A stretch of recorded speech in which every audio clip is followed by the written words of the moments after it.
Last class में हमने पढ़ा था नॉन मेटल तक और आज हम स्टडी कर रहे हैं नॉन मेटल। आज हम अपने इस टॉपिक को कंप्लीट कर देंगे, ठीक है। उसके बाद फिर हम चैप्टर स्टार्ट करेंगे non metal.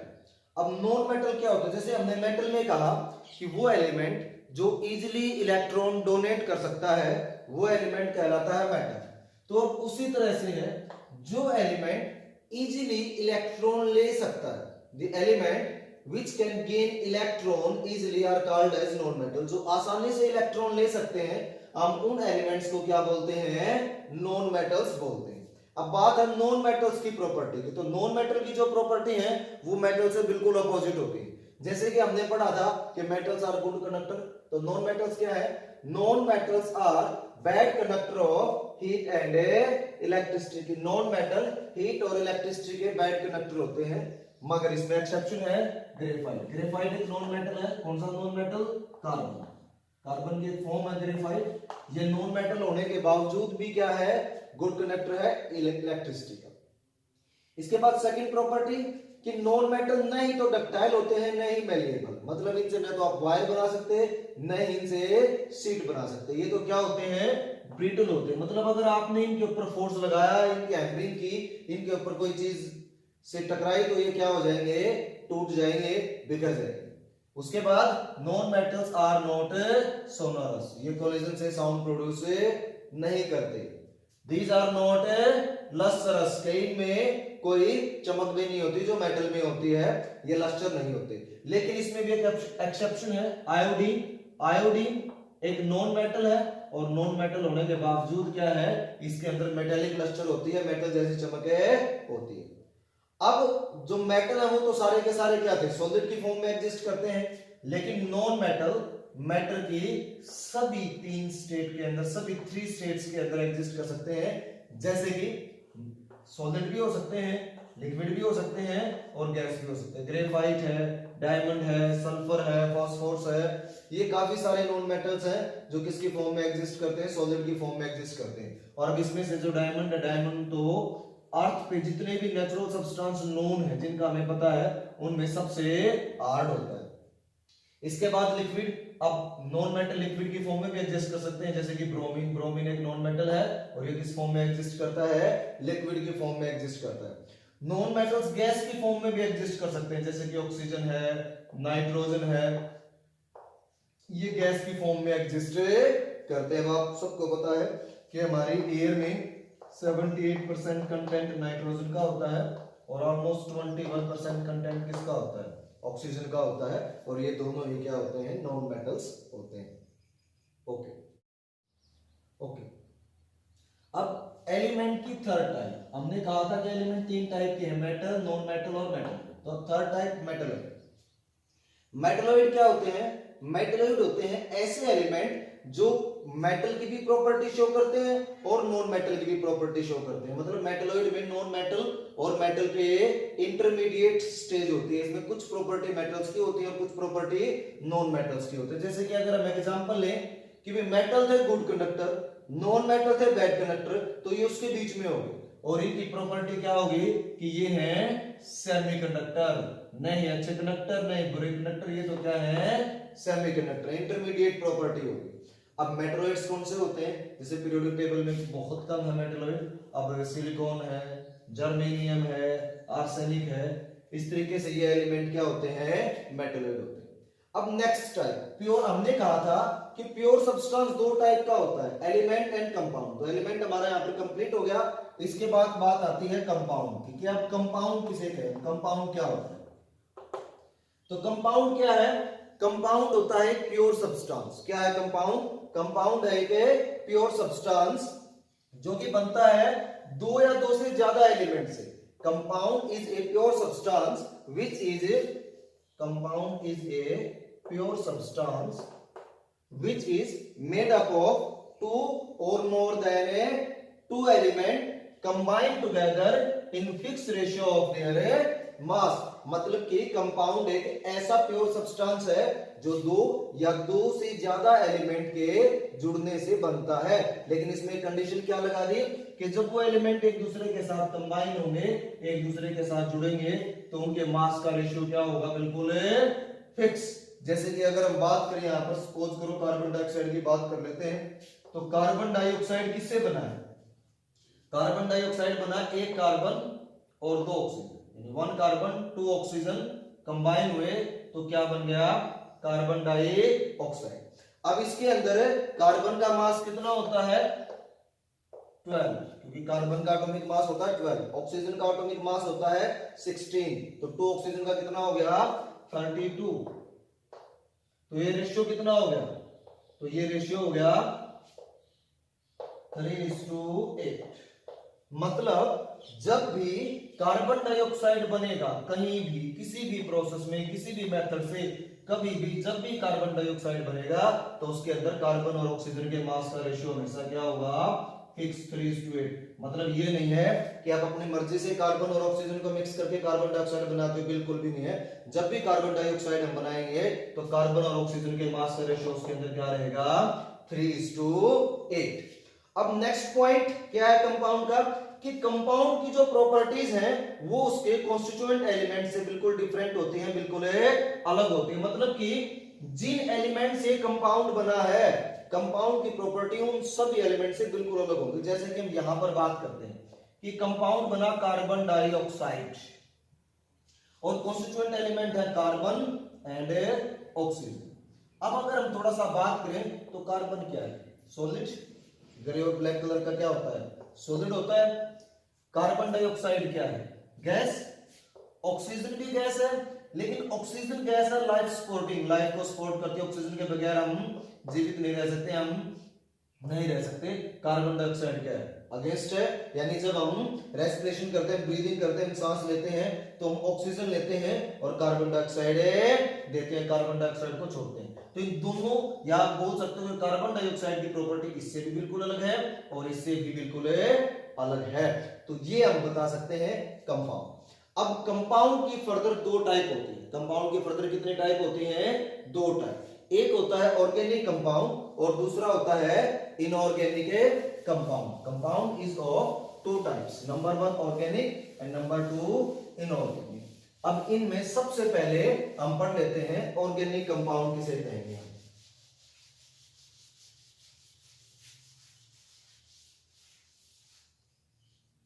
Organic compound,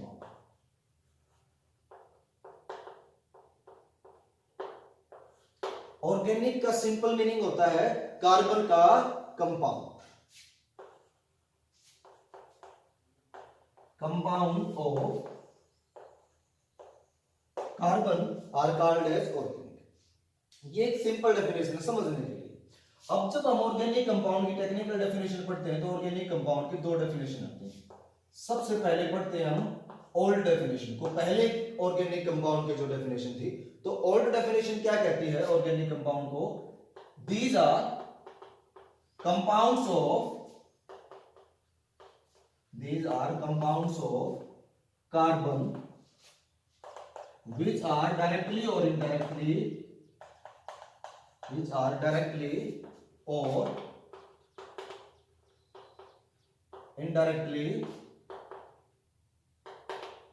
obtained from living organisms.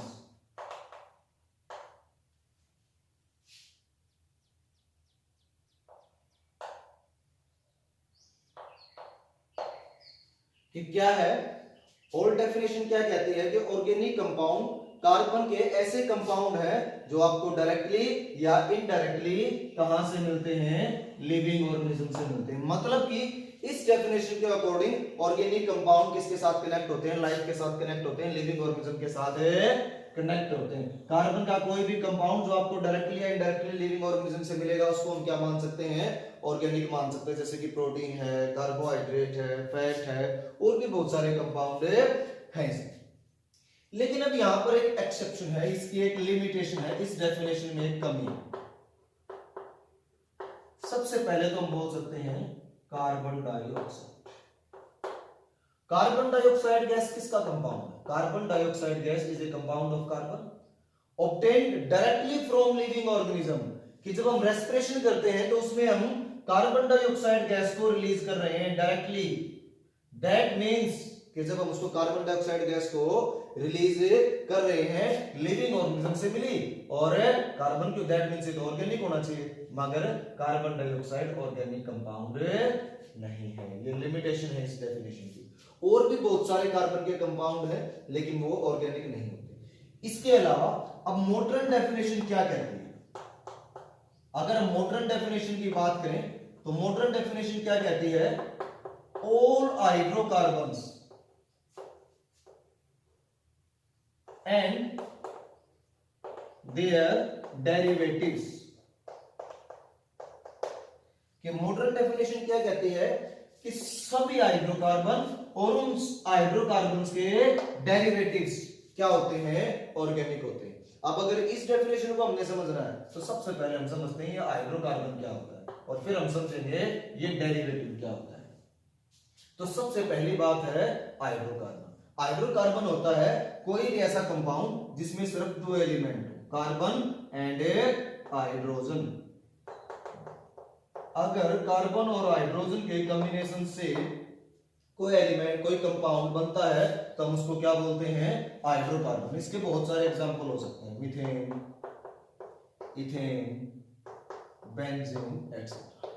मतलब कि इस डेफिनेशन में ये है कि भी कार्बन और हाइड्रोजन से कोई भी कंपाउंड बने, वो लिविंग से मिला नहीं मिला इस बात का कोई भी मीनिंग नहीं है, तो वो हर वो कंपाउंड जो कार्बन और हाइड्रोजन से बना है वो क्या कहलाएगा? ऑर्गेनिक। सेकंड कि इनका डेरिवेटिव, मतलब इन्हीं में से बनाया गया, इन्हीं में से कुछ कम ज्यादा करके बनाया गया, कुछ एलिमेंट आइटम को रिप्लेस करके एडिशन करके बनाया गया। जैसे कि सपोज कीजिए ये है CH4 मीथेन, मैंने इसमें क्या किया? मैंने इसमें हाइड्रोजन को क्लोरीन से रिप्लेस कर दिया और ये बन गया अब CH3Cl। इस कंपाउंड को वैसे बोलते हैं क्लोरोमीथेन। तो अब ये जो कंपाउंड है ये क्या हो गया? इस कंपाउंड का डेरिवेटिव हो गया। दैट मींस अब ये कंपाउंड भी क्या है? ऑर्गेनिक। तो मॉडर्न डेफिनेशन कहती है all hydrocarbon and their derivatives are called as a organic compound। इसके बाद बात आती है इनऑर्गेनिक कंपाउंड की। तो इनऑर्गेनिक कंपाउंड अब क्या हो गया? Compound of all elements other than carbon. अब कार्बन को छोड़ के बाकी एलिमेंट्स के जो कंपाउंड है या इन कंपाउंड्स को छोड़ के जो बाकी कंपाउंड बच गए वो सारे के सारे कंपाउंड क्या होंगे? इनऑर्गेनिक होंगे। जैसे कि hydrochloric acid, sulphuric acid, nitric acid, water, और भी बहुत सारे ऐसे कंपाउंड हैं जो क्या होते हैं? इनऑर्गेनिक होते हैं। अब इसमें लास्ट पॉइंट जो हमारा बाकी रह गया वो क्या है? मिक्सर। तो अब हम इसके अंदर स्टडी करेंगे मिक्सर क्या होता है। तो मिक्सर क्या है? It is a material which contain two or more than two substance in any proportion of their mass। यानी मिक्सर में क्या होता है? जब दो या दो से ज्यादा सब्सटेंसेस को हम एक साथ मिला देते हैं, एक साथ मिक्स कर देते हैं, तो हम उसको क्या बोलते हैं? मिक्सर। अब यहां पर जो बात नोटिस करने की वो क्या है कि भाई जब हम उन सब्सटेंशियल मटेरियल को एक दूसरे में मिक्स करेंगे तो हम कंपोजिशन कोई भी रख सकते हैं, कोई फिक्स कंपोजिशन नहीं है। जैसे कि मैं आपको एक छोटा सा एग्जांपल देता हूं कि हमें नींबू पानी बनाना है, लेमन वाटर बनाना है, तो क्या उसके लिए कहीं कोई किसी बुक या किसी साइंस में लिखा हुआ है कि इतना शुगर, इतना नींबू, इतना नमक, इतना पानी मिक्स करना है? कोई नहीं। क्योंकि हम अपनी मर्जी के अकॉर्डिंग, अपने टेस्ट के अकॉर्डिंग, अपने इंटरेस्ट के अकॉर्डिंग हम उसको चेंज कर सकते हैं। हम अपने टेस्ट के अकॉर्डिंग उसके अंदर शुगर डालेंगे, अपने टेस्ट के अकॉर्डिंग साल्ट डालेंगे, अपने टेस्ट के अकॉर्डिंग उसके अंदर हम वाटर लेंगे, हम अपने टेस्ट के अकॉर्डिंग उसके अंदर नींबू डालेंगे। दैट मीन्स कि जो कंपोजिशन है वो कुछ भी हो सकती है, वो जो हम चाहेंगे वो कंपोजिशन होगी, कोई फिक्स कंपोजिशन नहीं होती। मिक्सर की कोई फिक्स कंपोजिशन नहीं होती। सेकंड पॉइंट क्या है कि मिक्सर की जो प्रॉपर्टी होती है वो प्रॉपर्टी उसके कॉन्स्टिट्यूएंट पार्टिकल, जो कंपोनेंट आपने मिक्स किए थे उन्हीं कंपोनेंट का रिजल्ट होती है, मतलब उन्हीं कंपोनेंट की प्रॉपर्टी होती है। जैसे कि कंपाउंड में तो क्या था कि भाई कंपाउंड की प्रॉपर्टी अपने एलिमेंट से बिल्कुल अलग होती है, लेकिन ऐसा मिक्सर में नहीं है। मिक्सर की जो प्रॉपर्टी होंगी वो किसकी प्रॉपर्टी होती है, उसके कॉन्स्टिट्यूएंट पार्टिकल्स की ही प्रॉपर्टी होती है। वो अपने कॉन्स्टिट्यूएंट पार्टिकल, कॉन्स्टिट्यूएंट मैटर की ही प्रॉपर्टी शो करता है, कोई नई प्रॉपर्टी शो नहीं करता। अब मिक्सर कितने टाइप का होता है, मिक्सर दो टाइप का होता है। पहला क्या होता है, होमोजेनियस मिक्सचर, और दूसरा क्या होता है, हेटेरोजेनियस मिक्सचर। अब होमोजेनियस मिक्सचर किसे कहते हैं, अगर मिक्सर में जो कंपोजिशन है, जिन चीजों को आपने मिक्स किया था उनकी कंपोजिशन पूरे के पूरे मिक्सर में बिल्कुल सेम हो, हर जगह हर पॉइंट पे बिल्कुल सेम हो, तो उसको आप क्या बोलोगे, होमोजेनियस मिक्सर बोलोगे। जैसे कि मैं आपको एक एग्जांपल देने की कोशिश करता हूं। हमने एक गिलास पानी का लिया, हमने लिया एक गिलास वाटर और हमने उसके अंदर डाला 1 स्पून ऑफ सॉल्ट और उसको अच्छे से मिक्स कर दिया। अब मिक्स करने के बाद जब आप उसको प्रॉपर्ली मिक्स कर दोगे तो आप वाटर को आप कहीं से भी टेस्ट करो, सरफेस से, मिडल से या बॉटम से, तो आपको वाटर का टेस्ट बिल्कुल क्या मिलेगा, सेम मिलेगा, क्योंकि वो क्या है, होमोजेनियस मिक्सचर। होमोजेनियस मिक्सचर में कंपोजिशन जो सरफेस पे है वही मिडल में है और वही कंपोजिशन क्या होती है, बॉटम पे होती है। अगर पूरे मिक्सचर में कंपोजिशन थ्रू आउट सेम है तो उसको आप क्या बोलोगे, होमोजेनियस मिक्सचर, जैसा कि मैंने अभी आपको एग्जांपल दिया। दूसरा, अब होमोजेनियस मिक्सचर के जो कंपोनेंट हैं आप मिक्स होने के बाद उनको सेपरेटली नहीं देख सकते, ना आप उनको नेक डाई से देख सकते और ना ही आप माइक्रोस्कोप यूज करके उनको देख सकते। मिक्स होने के बाद वो बिल्कुल सेम हो जाते हैं, उनको हम देख नहीं सकते, उनको अलग अलग या सेपरेटली आइडेंटिफाई नहीं किया जा सकता। अब हेटेरोजेनियस मिक्सचर क्या होता है, एक ऐसा मिक्सचर जिसकी कंपोजिशन यूनिफॉर्म नहीं होती, कहीं कंपोजिशन कम है कहीं ज्यादा है। जैसे आपने वाटर लिया और उसके अंदर मिट्टी को मिक्स किया, मिट्टी मिक्स करने के बाद आप देखोगे मिट्टी की जो क्वांटिटी है वो बॉटम पे ज्यादा और सरफेस पे बिल्कुल कम है। दैट मींस सरफेस पे कंपोजिशन बहुत कम है और बॉटम पे क्या है, बहुत ज्यादा। तो जब कंपोजिशन यूनिफॉर्म नहीं है, कंपोजिशन सेम नहीं है, डिफरेंट डिफरेंट है अलग अलग पार्ट में मिक्सचर के, तो ऐसे मिक्सचर को क्या बोला जाता है, हेटेरोजेनियस मिक्सचर बोला जाता है। ये हो गया एग्जांपल। इसके अलावा अब हेटेरोजेनियस मिक्सचर के जो कंपोनेंट हैं आप मिक्स करने के बाद भी उनको सेपरेटली आइडेंटिफाई कर सकते हो। आप उनको दोनों मेथड से सेपरेटली आइडेंटिफाई कर सकते हो। पहला तो क्या होता है, पहला आप उनको आइडेंटिफाई कर पाओगे नेक डाई से, और अगर कुछ किसी मिक्सर में आप उनको नेक डाई से आइडेंटिफाई नहीं कर पा रहे हो तो आप माइक्रोस्कोप की मदद से उन्हें आइडेंटिफाई कर सकते हो। जैसे आपने मिट्टी को वाटर के अंदर मिक्स किया, इसको आप नेक डाई से आइडेंटिफाई कर पाओगे। लेकिन अब जैसे मिल्क है, मिल्क भी एक हेटेरोजेनियस मिक्सचर होता है, लेकिन आप उसको नेक डाई से नहीं, उसके अंदर क्या मिक्स होते हैं, उसके अंदर मिक्स है वाटर प्लस फैट। मिल्क के अंदर वाटर और फैट मिक्स है, लेकिन आप माइक्रोस्कोप की मदद से इनको सेपरेटली आइडेंटिफाई कर सकते हो, सेपरेटली देख सकते हो। अब एक पॉइंट है जो मिक्सचर और कंपाउंड का डिफरेंस है कि भी हमने देखा कि कंपाउंड के जो एलिमेंट है, अब कंपाउंड में आपने कार्बन और ऑक्सीजन को कंबाइन किया और कंपाउंड बना दिया। अब कार्बन डाइऑक्साइड में आप कार्बन और ऑक्सीजन को सेपरेट नहीं कर सकते किसी भी फिजिकल मेथड से, लेकिन मिक्सर के जो कंपोनेंट हैं आप उनको फिजिकल मेथड्स के द्वारा सेपरेट कर सकते हो। जैसे आपने साल्ट और वाटर को मिक्स किया था तो साल्ट और वाटर को आप क्रिस्टलाइजेशन प्रोसेस के द्वारा सेपरेट कर सकते हो। और जैसे यहां पर हमने मिट्टी को वाटर के अंदर मिक्स किया तो सेडिमेंटेशन की प्रोसेस या सिंपल फिल्ट्रेशन प्रोसेस से आप क्या कर सकते हो, मिट्टी को वाटर से अलग कर सकते हो। तो ये था हमारा बेसिक कॉन्सेप्ट जिसमें हमने जाना मैटर के बारे में। अब कल से हम चैप्टर स्टार्ट करेंगे।